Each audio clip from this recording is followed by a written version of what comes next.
Et bienvenue encore.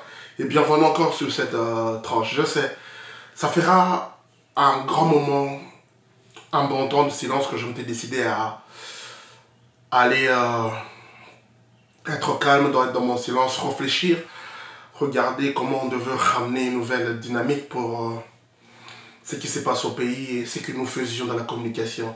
Et je tiens déjà de prime abord à dire merci à toute personne qui ont toujours demandé de mes nouvelles, à savoir qu'est-ce que je faisais, qu'est-ce qu'il y avait autour de ça. Je ne m'étais pas assis à ne rien faire, j'apprenais à parfaire le travail que j'aime, la passion que j'aime, et j'aidais d'autres personnes à parfaire le leur, bien sûr, dans le même domaine, dans le même engagement.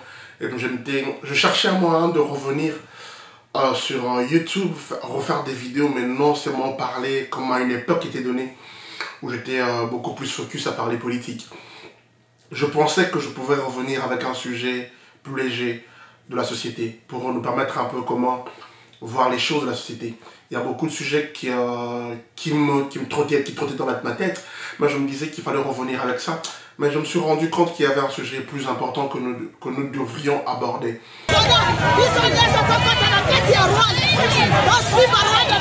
Aujourd'hui,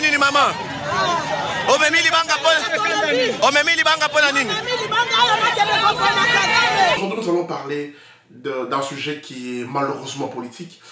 Je n'ai pas voulu en parler, mais le fait que ça procure beaucoup d'encre, de salive, et ça nous divise un peu. Ça me permet de reprendre un peu ma caméra, de rallumer mes caméras et de parler à mes frères. Aujourd'hui, nous sommes agressés, ça fera 20 ans. Ça fera 20 ans que les populations, ou la population de l'Est, sont dans une situation des plus impasses, de guerre. Et nous savons que cette guerre-là, ce n'est pas une bonne chose pour eux.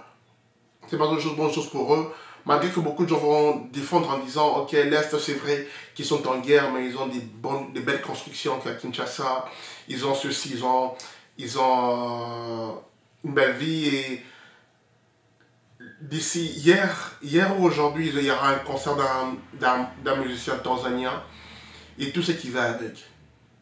Il y a beaucoup de gens qui jugent cela par rapport à ça. Je me dis, il faudrait être sans cœur. Il faudrait être de mauvaise foi pour ne pas permettre à ces peuples-là de se réjouir malgré la situation dans laquelle elles sont.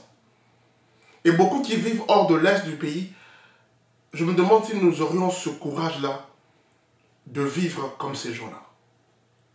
Ils sont en guerre, c'est vrai. Et cette guerre-là, nous savons qu'elle nous est imposée par nos voisins, entre guillemets, maîtrisée par notre puissance. Qu'est-ce que nous, étant Congolais, dans la diaspora, nous faisons? Que faisons-nous?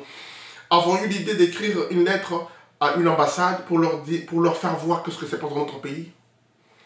Avions-nous envoyé nos hommes intelligents pour faire un lobby, pour parler de nos pays, de représentants? Parce que dans beaucoup de pays, le numéro des sénateurs, des députés sont sur Internet. Ils ne sont pas cachés comme les numéros de nos députés à nous. Ils ne sont pas cachés. Nous pouvons voir ces genres de numéros, les appeler et parler du Congo. Mais malheureusement, nous ne sommes pas actifs dans ce mouvement-là. Nous sommes rien qu'actifs dans des mouvements qui ne bénéficient pas au Congo directement. Chers Congolais, chers frères, je veux nous demander à nous de ne pas être selfish, de ne pas être égoïste. C'est quand il faut donner de l'argent à un musicien, quand il faut aller dans un concert d'un musicien, on dépense des fortunes. Mais quand il faudrait donner 1 euro, 2 euros, 5 dollars, 100 dollars, mettre ça ensemble, faire une cotisation pour montrer, prouver notre amour à cette armée, à ces vaillants soldats qui sont au front, nous hésitons.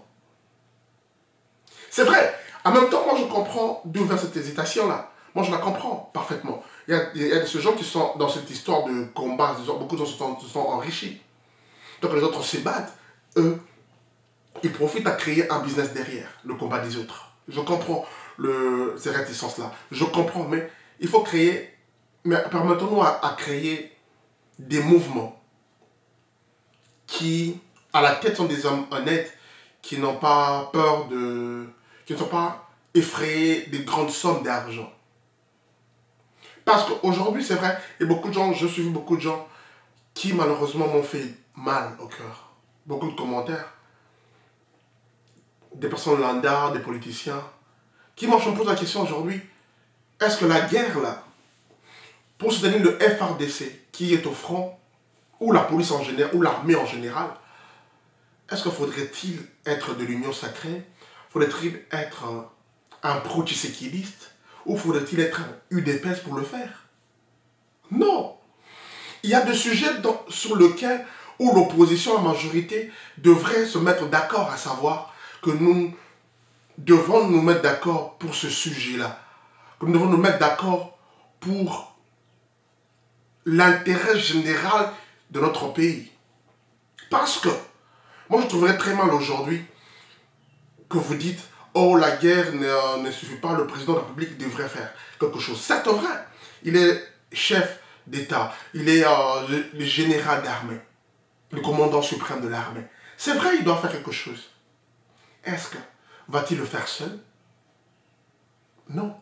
Nous devons tous apporter une chose. Et dans ce genre de guerre qui est à tendance symétrique, malgré qu'on essaie de détacher les responsables, les coupables, nous savons que le Rwanda, c'est une sous-traitance. Nous le savons tous, que le Rwanda, au fond, n'a pas cette force de nous attaquer. N'a pas cette force-là, n'a pas cette audace de nous attaquer frontalement. C'est parce qu'il y a des gens derrière qui les fournissent en armes, qui les fournissent en munitions. Et qu'est-ce que nous représentants enfants? Nous divisons au lieu que nous puissions nous rendre compte de cet élan qui vient de se lancer. Vous voyez les gens de Goma, ils en ont marre. Vous voyez des gens qui vont à la frontière. Il y a un vent militaire qui, nous devons saluer sa mémoire, qui s'est dit qu'il en avait marre. Il est allé, outre sur le terrain, il y a des personnes dans nos frontières, d'aller dans le territoire rwandais, là, tuer 3 militaires rwandais, et il est mort après ça. C'est quelqu'un qui a marre. Normalement, c'est nous, tous, nous devions avoir adopté cette attitude-là. Je sais que la Russie entre l'Ukraine et la Russie, ce serait un exemple du courage à nous donner. Pas un exemple du business et du marketing qui est derrière. Mais un exemple du courage du peuple russe. Nous devons nous mettre ensemble. Nous devons être solidaires en ce moment. Et malheureusement, si aujourd'hui il y a trahison, si aujourd'hui il y a tout ce qu'il y a eu, tout ce qu'il y a qui sont en déphasage avec la paix dans notre pays, commençons d'abord à nous regarder nous-mêmes. Avant d'accuser le Rwandais, commençons d'abord à nous regarder nous-mêmes. Est-ce qu'avons-nous été loyaux envers notre pays?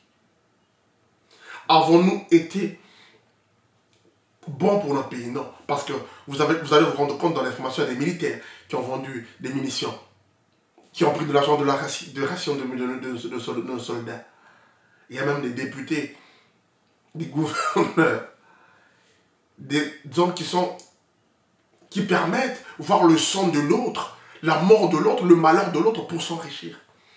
Et moi je me pose la question, c'est quel genre de richesse qui tu veux voir l'autre souffrir pour que toi tu sois riche? Si tu le sais, ce n'est pas un diable qui peut avoir cette idée-là.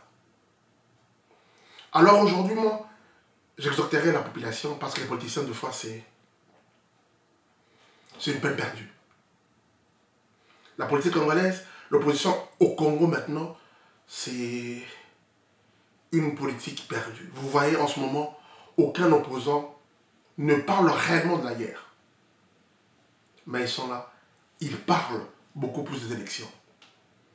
Il y a certaines personnes ou responsables ou porte-parole de ces opposants-là, entre guillemets, qui prétendent avoir les formules pour régler sur le Congo. Quand on leur pose la question à savoir s'il n'y a pas élection 2023 à cause de la guerre, vont-ils accepter? Certains disent non, ça sera un glissement. Mais moi, je me pose une question nette et sérieuse.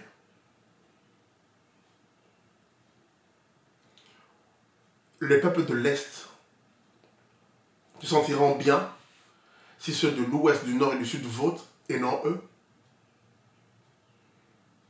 Qui veut dire, en filigrane nous disons, que ce peuple-là peut mourir,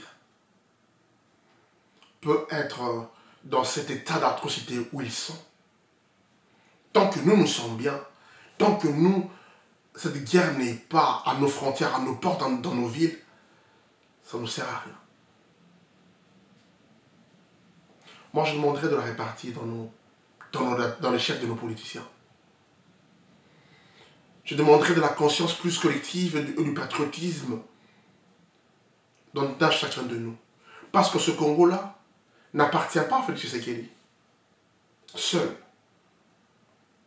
appartient à moi et à toi. Si nous pouvons mettre notre rancœur par terre et aider le président, aider le gouvernement, nous aider nous-mêmes en fait. Parce que ça fait ridicule, hein, en même temps. Ça fait ridicule, ça fait risible. Quand on regarde le Grand Congo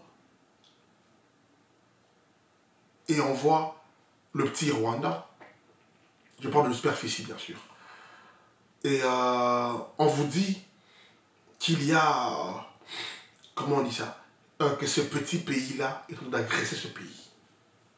Vous imaginez un peu. Vous imaginez un peu, même dans une bande dessinée, même, ce n'est rien que dans les fictions où nous voyons un acteur de film qui est seul, qui peut terrestre toute une armée. Mais en réalité, non. En réalité, c'est nous qui devons faire peur à ce pays-là.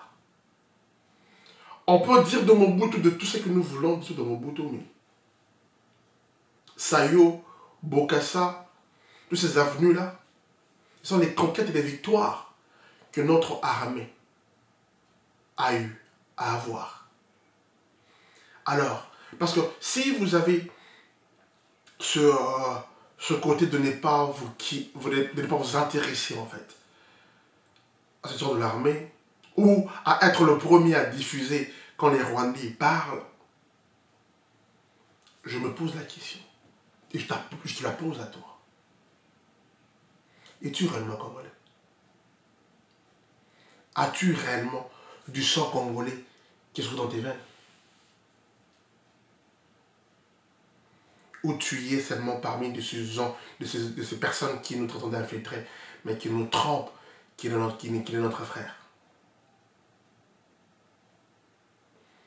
Peuple congolais, le moment est venu de prendre notre destinée en marche. Le moment est venu de prendre notre destinée en main.